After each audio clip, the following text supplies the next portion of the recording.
Assalamualaikum warahmatullahi wabarakatuh. Selamat pagi, salam sejahtera untuk kita semua. Materi geografi kelas 12, interaksi keruangan desa dan kota, sub KD yang kedua, kali ini struktur keruangan kota. Kita awali dari pengertian kota. Menurut pemerintah, Undang-Undang Nomor 26 Tahun 2007, kota adalah wilayah yang mempunyai kegiatan utama bukan pertanian, dengan susunan fungsi kawasan sebagai tempat permukiman perkotaan, pemusatan dan distribusi pelayanan pemerintah, pelayanan sosial, dan kegiatan ekonomi. Sedangkan menurut pakar geografi, Bintarto, kota adalah bentangan budaya yang ditimbulkan oleh unsur alami dan non-alami yang ditandai dengan gejala pemusatan penduduk yang besar dan corak kehidupan bersifat heterogen, materialistis dibandingkan dengan daerah belakangnya. Ciri-ciri masyarakat kota sambil melihat di gambar, yang pertama sikap penduduknya individualistis, materialistis. Yang kedua, hubungan sosial bersifat patembayan atau gesel sekap. Adalah hubungan sosial yang terjalin atas dasar kepentingan tertentu. Masyarakat kota mereka setiap hari ketemu dengan orang banyak. Ya, di hari kerja mereka sibuk bekerja, di akhir pekan pun mereka bisa ketemu dengan orang banyak di tempat-tempat terbuka, open space ya. Di hari-hari sibuk mereka tetap bekerja luar biasa, tapi mereka tidak saling kenal. Ya, mereka hanya kenal dengan 1-2 orang yang berjalan bersama mereka. Selebihnya mereka tidak saling kenal. Itulah ciri masyarakat kota. Yang ketiga, adanya keragaman penduduk. Mereka datang dari berbagai tempat di seluruh Indonesia dengan berbagai latar belakang agama, ras, dan sebagainya. Yang keempat, norma agama, tradisi relatif longgar, kemudian pandangan hidup lebih rasional, dan tingkat pendidikan serta mobilitas masyarakat kota umumnya sangat tinggi. Selanjutnya, bagaimana ciri fisik atau bangunan di kota? Yang pertama adalah biasanya akan dijumpai gedung-gedung pemerintahan atau perkantoran. Ini saya zoom dulu ya, gedung-gedung pemerintahan atau perkantoran swasta dan lain-lain. Ini ada gedung DPRD Jawa Tengah yang disebut gedung Berlian. Ini gedung kembar, gedung pemerintah provinsi, gubernuran, gedung kejaksaan tinggi, gedung-gedung pemerintah. Di sini juga demikian. Kemudian yang kedua, terdapat sarana prasarana umum yang lain, mal, pusat perbelanjaan, dan sebagainya. Ini kawasan Simpang 5 Semarang, ada pusat perbelanjaan Mall Ciputra, ada Mall Simpang 5 atau Mother Department Store, ada Hotel Wiskin 2 atau 3 ya di sini. Kemudian ada Mall Ciputra tadi. Kemudian di sepanjang Jalan Pahlawan juga ada perhotelan, mal-mal yang lain. Kemudian terdapat alun-alun atau open space, ini Simpang 5 yang ramai ketika akhir pekan. Kemudian segregasi keruangan ya. Yang keempat ciri fisik kota, segregasi keruangan itu adalah pengelompokan kawasan tertentu seperti perkantoran tersendiri, perdagangan tersendiri, kawasan industri. Nah, ini seperti kawasan industri Pasadena di daerah kawasan industri Candi di daerah Pasadena, Semarang. Selanjutnya kita akan membahas tentang klasifikasi kota. Klasifikasi kota yang pertama menurut jumlah penduduknya dibagi 5, kota kecil, sedang, kota besar, metropolitan, dan megapolitan. Ya, megapolitan. Ini jumlah penduduknya bisa kalian lihat sendiri. Kita akan sorot yang besar ya, berarti kota metropolitan yang berpenduduk di atas 1 juta sampai 5 juta. Kita bisa mencatat di Indonesia hingga 2015 ada 8 kota metropolitan yang berpenduduk di atas 1 juta. Kota metropolitan mandiri ya.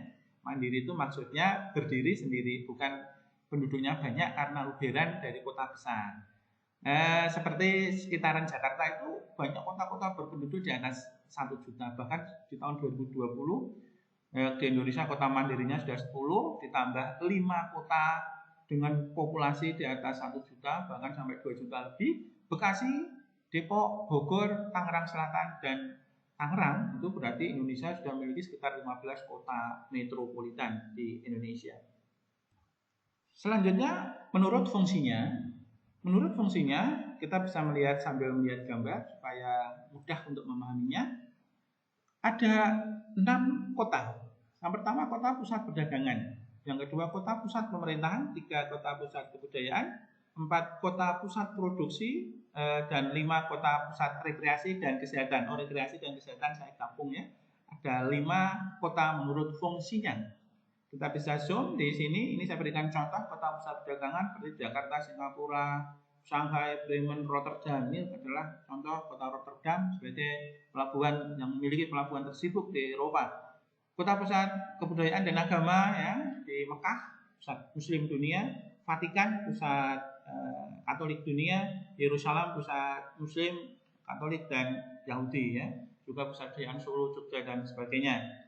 Kota pusat produksi contohkan Surakarta ya, kota di pantai timur Sulawesi Tengah ya.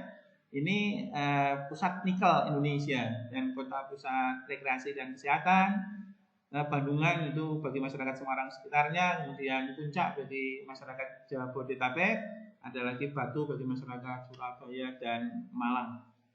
Kemudian klasifikasi kota yang ketiga adalah menurut sejarah dirinya ada 4. Yang pertama adalah kota-kota lama atau sebelum Masehi, yang kedua kota abad pertengahan, yang ketiga kota lama di Timur Tengah dan Timur Jauh, dan yang keempat kota modern.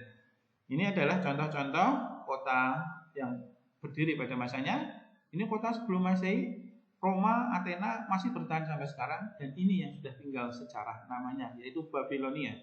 Kemudian kota abad pertengahan, dua-duanya masih Genoa, Venesia. Ini gambaran kota Venesia ya, kota yang langsung kita keluar dari apartemen, dari hotel, dari rumah, dominasi jalannya masih memanfaatkan air ya, atau sungai dan laut. Kemudian kota-kota lama di Timur Tengah dan Timur Jauh, ada kota Kanton, Sriwijaya, Malaka, saya berikan Sriwijaya, tapi tinggal namanya ya, hanya tinggal budayaannya saja yang sampai sekarang masih kita bisa saksikan. Kemudian menurut tingkat perkembangannya ada 3 ahli yang berpendapat.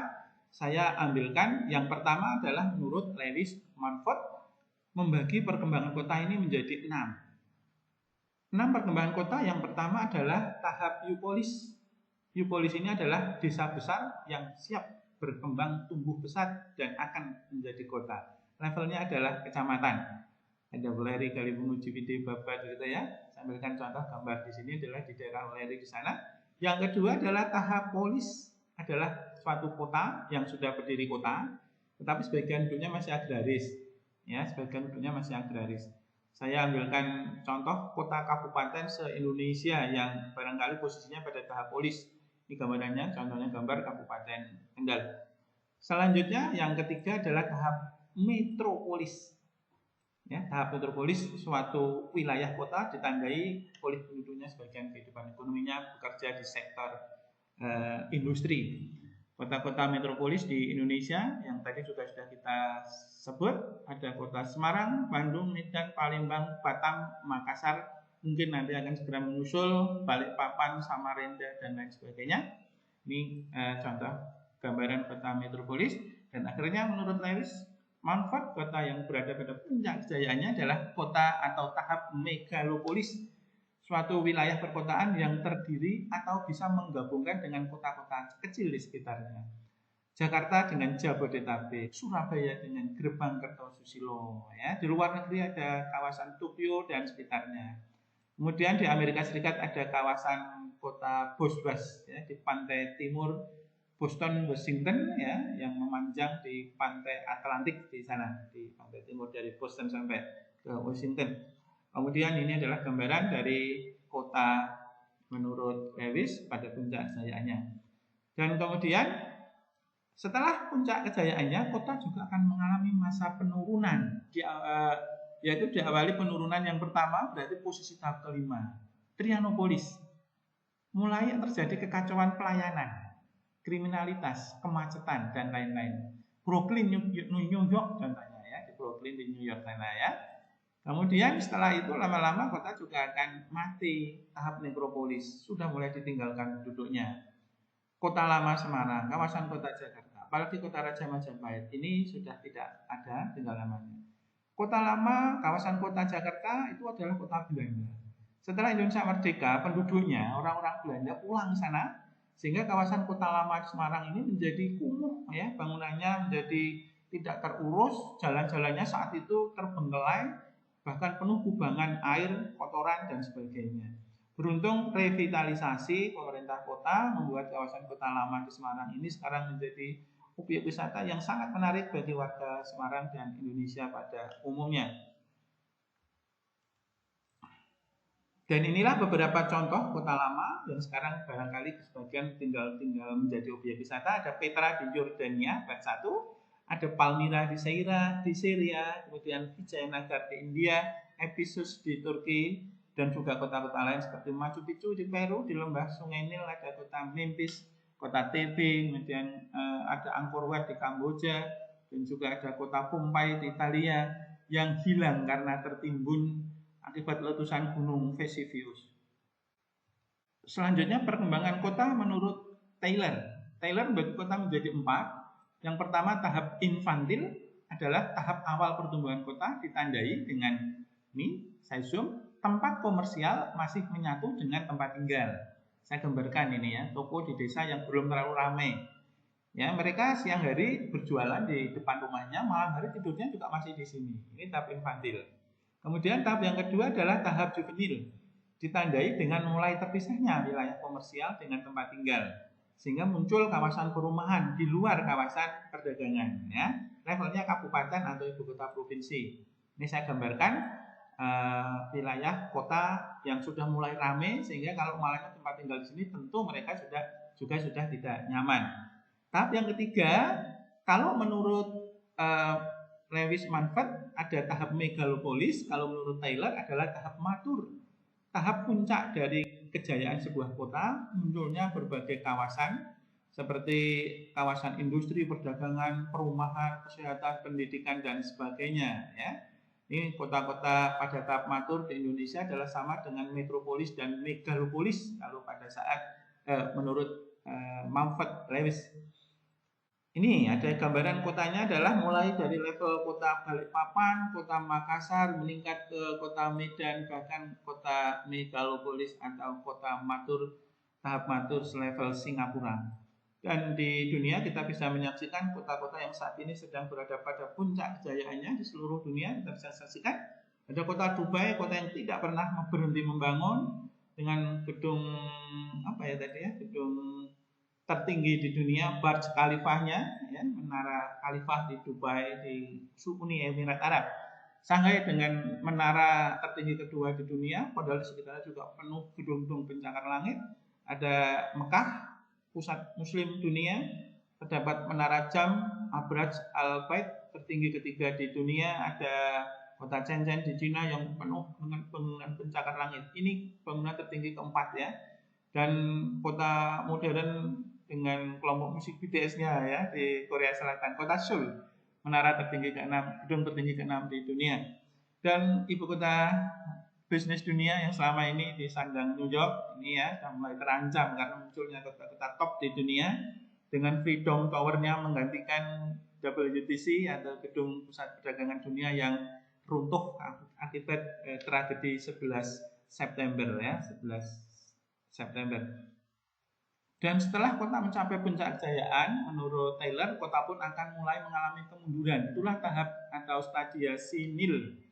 Tahap mundur ditandai dengan berkurangnya aktivitas perdagangan sampai akhirnya kota tersebut mati ya, mati. Ini contohnya kota-kota yang tinggal namanya, dan di Indonesia yang sudah tidak ada lagi, tetapi peninggalannya jadi objek wisata. Seperti kota Praja Kerajaan Mataram Hindu atau Mataram kuno, tentu di sekitar Candi Borobudur dulunya adalah kawasan pemerintahan dari kerajaan Mataram kuno ya. Ini ada pusat pemerintahan kerajaan Khmer Kamboja yang pernah berjaya di Asia Tenggara, dan yang terbaru yang diakui sebagai warisan budaya dunia atau cagar budaya dunia oleh WHO adalah Medina Zara di Cordoba Spanyol yang sudah ditinggalkan oleh Muslim. Pada masanya dulu adalah kota yang sangat ramai. Kemudian yang terakhir sekarang perkembangan kota menurut J.M. Houston ya. Kalau yang lain tadi ada masa kemunduran, Houston ini tidak mendata di masa kemunduran. Dia membagi kota menjadi 3 tahap. Yang pertama adalah tahap pembentukan inti kota nuclear phase ditandai dengan pembentukan CBD, kota masih sempit. Kemudian tahap yang kedua adalah tahap stadium formatif, perkembangan kota, sektor industri perdagangan tumbuh pesat. Kota melebar ke sepanjang jalan di kanan kiri depan belakang begini ya. dan tahap puncak Giant Kota menurut Houston adalah modern pace, yaitu bergabungnya kota induk dengan kota-kota kecil di sekitarnya. Dan kita di Indonesia punya, bahkan pemerintah sekarang sedang merancang dengan 10 megapolitan resmi di Indonesia menurut Badan Perencanaan Nasional, dan 2 sudah jadi ya barangkali, 10 ini gagasan pemerintah. Dimulai dari Medan dengan Mebidangro ya, istilah Medan, Binjai, Deli Serdang dan Karo ini ya, sampai dengan Manado ya, Bitung, Minahasa dan Manado gitu ya. Kita Semarang ada Kedung Sapur, Kendal, Demak, Ungaran, Semarang dan Purwodadi. Jakarta, Jabodetabek dan Gerbang Kertosusulo inilah yang baru jadi di Indonesia. Inilah perkembangan kota-kota di Indonesia dan di dunia. Terima kasih atas perhatiannya. Mohon maaf atas segala kekurangan. Wassalamualaikum warahmatullahi wabarakatuh.